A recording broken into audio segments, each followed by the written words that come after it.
Are we wobbling here, Alexis? Is that what's happening with the stock market? I'm seeing the NASDAQ, 3 pullbacks of more than 1% in the past 6 sessions. That's at the time of this recording. Is that a wobble? It's not looking super steady. Doesn't feel steady. But the earnings season has been good. I mean, it's been good, bordering on great. It's always pretty good, but it's been really good. I'm thinking that buys us some time at least. I'll run through some of the numbers and folks can decide for themselves. This is the Barron Streetwise podcast. I'm Jack Howe. With me, our audio producer, Alexis Moore. Hey, Jack.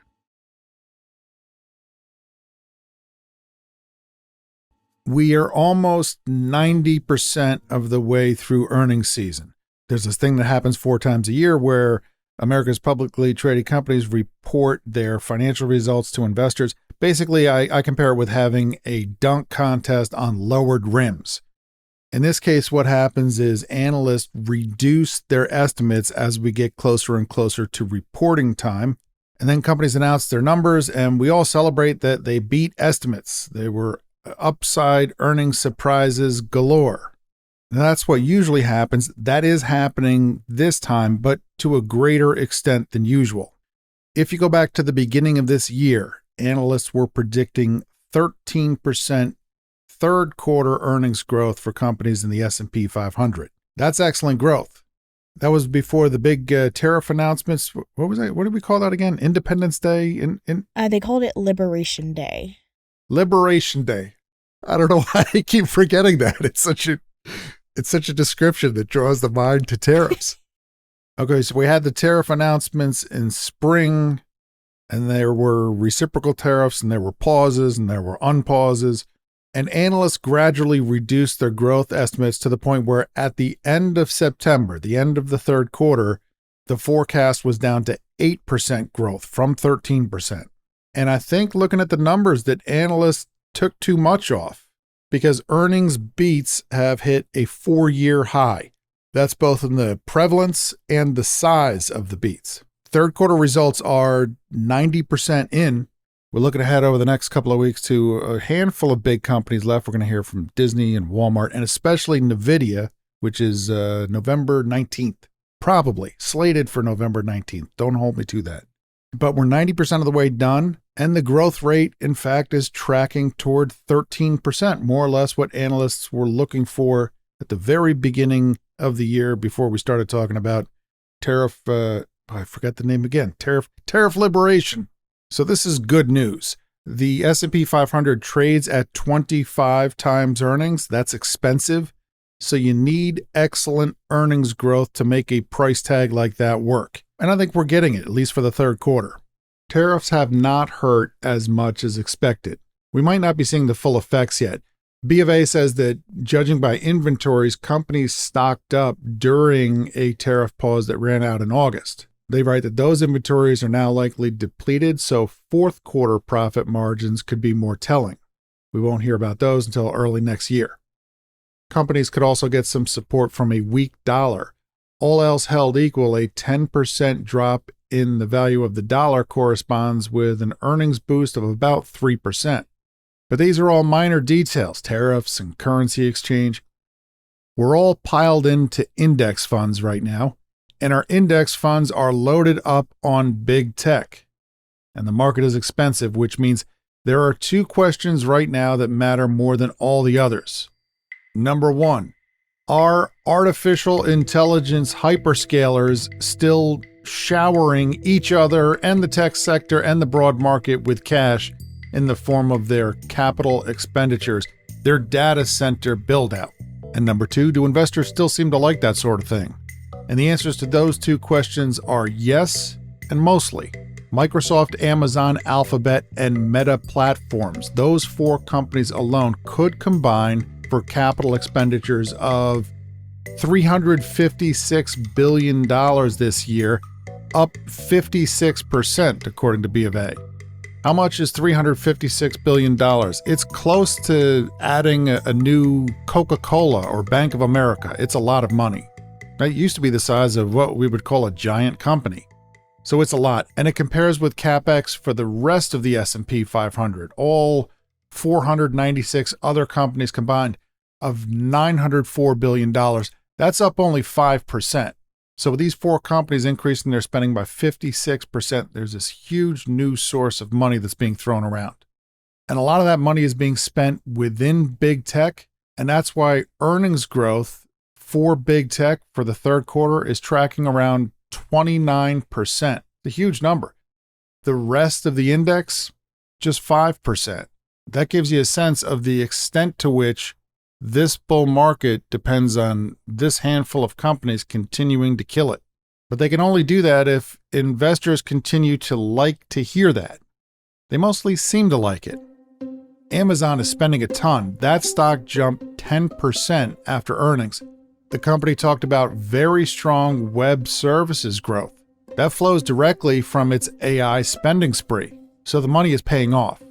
Contrast that with Meta Platforms, whose CEO Mark Zuckerberg said a lot of things. Some stuff about super intelligence, and I don't quite know what that is, but there's a timeline, and maybe we'll get there, and maybe it'll be soon, and maybe not so soon, and you got to spend a lot of money in case we get there. I better let him tell you. Now, there's a range of timelines for when people think that we're going to get super intelligence. Some people think that we'll get there in a few years. Others think it will be 5, 7 years or longer. I think that it's the right strategy to aggressively front-load building capacity so that way we're prepared for the most... Zuckerberg somehow missed the mark despite all that super stuff about the intelligence, and those shares dropped 11%. That was the biggest drop in 3 years. So investors weren't having it with Meta's spending, but by and large, they were receptive to other companies. Okay, so growth is excellent. A lot of companies are beating estimates. Big tech is still spending a ton. I think you have to call the third quarter an earnings success. Even though statistically the earnings beats, they resulted in pretty slim gains, and the misses were punished fairly severely. That's more or less what you would expect from an expensive stock market. There are high expectations built in. I like to run my own screen of earnings day reactions. I do it a little different than Wall Street does it. What they do is they start with the upside earnings surprises, and then they say, what did these stocks do in reaction to those surprises? What I do is I forget about the earnings surprises. I put them aside. Those are basically just saying that analysts guessed wrong, and they usually guess wrong. So I don't care about how the reported results compared with the estimates as much as I care about what the stocks did in response. I just search for the price reaction. I view that as the real list of surprises. And there were plenty of super duper big ones. I looked in the S&P Composite 1500. That's an index with companies that are large and small. And I scanned companies that have reported results since the beginning of October. And I found 106 companies that had double-digit percentage gains in response to earnings. And just slightly more, 115 that had double-digit declines. That's a lot of earnings drama, and much of it had relatively little to do with artificial intelligence, just in case you're sick of hearing about it. I'll run you through a few examples. Not all of these are representative of broader trends. Some of them are just company-specific. One example is Trex. That's the company that makes composite decking. In other words, if you want to build a deck, you can go and use regular lumber, but then you're going to have to treat it or stain it or do something with it every year or two. You'd be better off buying pressure-treated lumber. That'll hold up better to the elements. But Trex has a composite lumber, and that's made basically by going around and collecting wood scraps like sawdust and combining that with recycled plastic, like melted down old shopping bags, and you turn that into a board that is much better at resisting the elements. It can last a lot longer without warping or rotting than even pressure-treated lumber. And Trex has made great money off that product for many years. But the stock has fallen into decline in recent years. That's because there's been a slump in housing activity. But after the company's latest earnings report, shares lost 31% in a day. And that doesn't seem to be just about the state of housing activity. It seems to have more to do with competition, as in rising competition. One brand that stands out is called TimberTech. It's owned by a big company called AZEK. TimberTech also makes composite lumber, but in addition to that, they make boards from polyvinyl chloride, or PVC. That's the plastic used to make plastic pipes. In other words, they're taking Trex's idea one step further. Instead of mixing plastic and wood, they're getting rid of the wood altogether and just using plastic. And nobody wants a Fisher-Price looking plastic deck. But TimberTech makes PVC boards that look like wood. I'm looking at a bunch of different colors here: weathered teak and English walnut and cypress and mahogany and dark hickory. And they're made in such a way that the grains are different from board to board, just like with real wood. And I guess customers like it because they're winning share. And that's a problem for Trex. Here's another company that took a beating, Newell Brands. They make Sharpie markers and Rubbermaid containers and Yankee candles. And that one lost 28% after earnings. That stock had already been a decade-long loser. The latest decline is because the company raised prices in response to tariffs. It expected that its competitors would follow suit. They did not. And so during the crucial back-to-school selling season, I think if you're in the Sharpie business, that's when you move a lot of markers, Newell's sales slumped. Now they're going to have to rethink their prices. You can contrast that with Winnebago. They don't make school supplies. They make recreational vehicles. But there's a comparison there with what happened with prices. Winnebago has also been in a slump, but that stock bounced 29% after earnings. It's because Winnebago used price increases to offset weak demand and some shift toward cheaper models. The price increases worked. They offset market weakness. I don't know that they can do that forever, but for now it makes Winnebago look like a company with pricing power, and investors like that. There were two trucking companies that had huge earnings gains. J.B. Hunt Transport Services, that's a fleet owner, that was up 22%, and C.H. Robinson Worldwide, that's a logistics company, up 20%. Trucking is another business that's been struggling. You find a lot of businesses that have been struggling when you get outside of artificial intelligence. Judging by freight volumes, the industry isn't seeing a turnaround yet, but these companies have done a lot of cost cutting, and that's helped with earnings.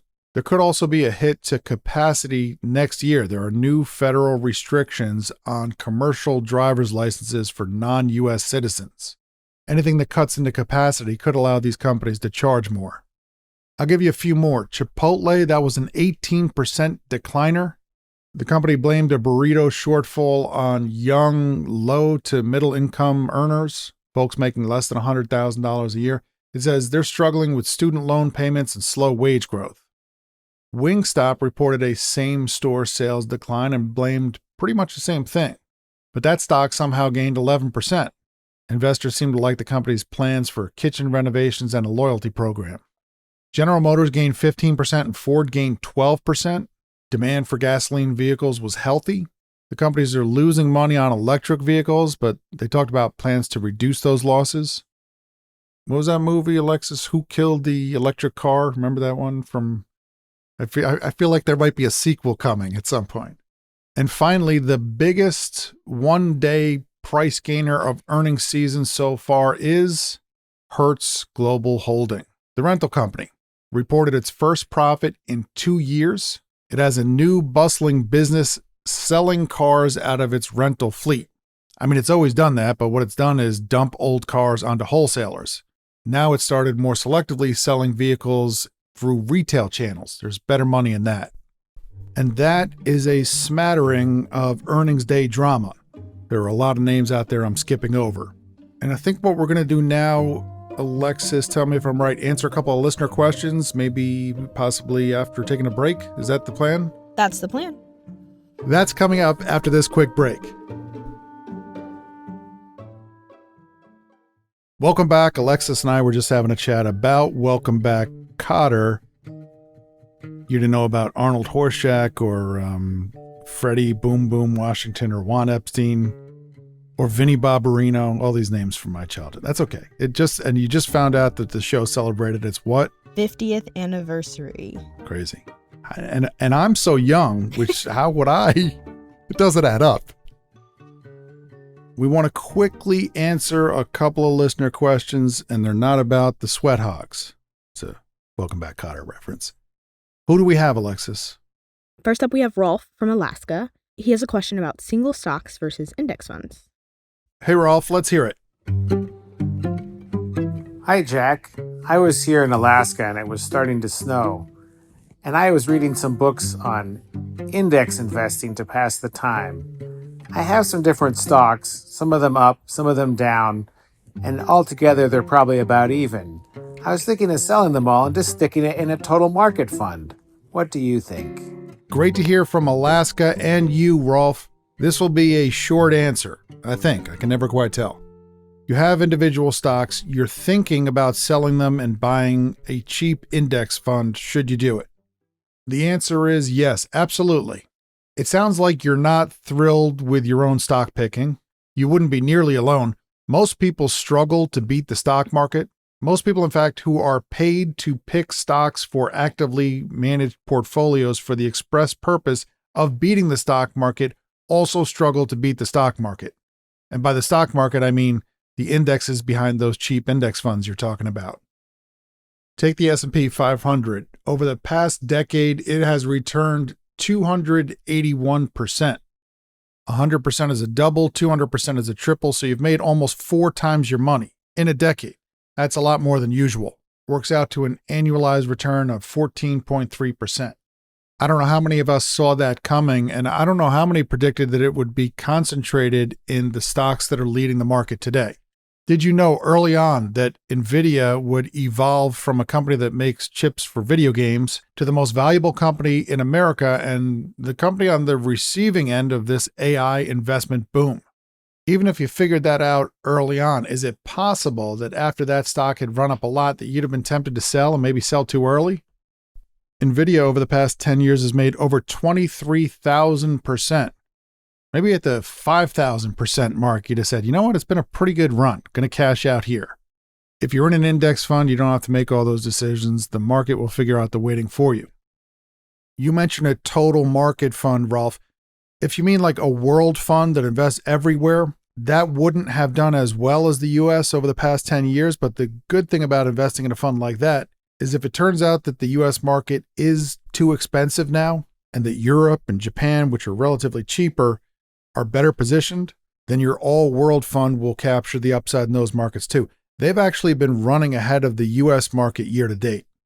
There's also nothing to stop you from putting most of your stock money in a cheap index fund or two and also picking a couple of stocks on the side. These index funds have been in a race to the bottom in terms of their fees. Like 0.1% is a lot to pay for a broad market stock index fund these days. It's nothing on the scale of what you would pay for, let's say, a financial advisor or an actively managed fund. Good luck, Ralph. Who else do we have, Alexis? Next up, we have Drew from Chicago. And he did not send us a voice note, so I'm going to read it for you. Would you like to do some vocal warm-ups first? It's pretty good. I love New York. I need New York. Wait, what is this? I love New York. I need New York. I know I need unique New York. That's something you're supposed to say to get ready? Yeah, it's like a diction thing from theater. And all theater people just say about how they love New York before they do their thing? Yeah, red leather, yellow leather, red leather, How many of these do you know? So many. I'll dedicate next podcast to him. Okay, now that you're warmed up, what does Drew have for us? He writes, I recently finished reading Safe Haven Investing, and one point stood out. The author suggests that compounding works in both directions, meaning a major market crash sets back portfolio recovery more than most experts acknowledge. It made me wonder, what's your take on how long it really takes to recover from large drawdowns, and do you think most investors and advisors underestimate that timeline? My take is that crashes are bad, especially when you're old. And yeah, I think probably some people understate the importance of that point. If you have, the classic example is if you take an investment portfolio, if you have a 50% decline, then how much of a gain do you need to have to get back to where you were? The answer, of course, is not 50%, but 100%. It takes a long time to dig yourself out of that hole. Now, if you're young and still early in the accumulation phase of your investing, no big whoop. In fact, it's probably better for you in the long run because you can continue to buy shares of whatever you're buying at lower prices. If you're old, this is a particular problem, and it's not really your age that matters most. It's how soon you might need to spend this money. And the risk grows throughout your life, but it doesn't grow in a linear way throughout your whole life. The risk peaks at one particular moment in your life, and that's just when you've retired and you're about to begin spending this money. And financial planners call that sequence of returns risk. Suppose you've just retired and you have it all planned out for how you're going to spend this money for the rest of your life, and then you suffer a dire downturn in the stock market or wherever you're invested, and then you have less money and the prices of the things you own are lower, but now you also need to begin spending this money. In fact, because the prices are low, you have to sell more shares of whatever to fund your income in retirement, and that can hurt your chances of bouncing back, maybe permanently. This sort of thing can happen late in retirement too, but the risk isn't quite as great then just because you have less time that you have to fund with this money. Well, that sounded gloomy the way I just said that, didn't it? Hold on, let's all pause to consider our mortality.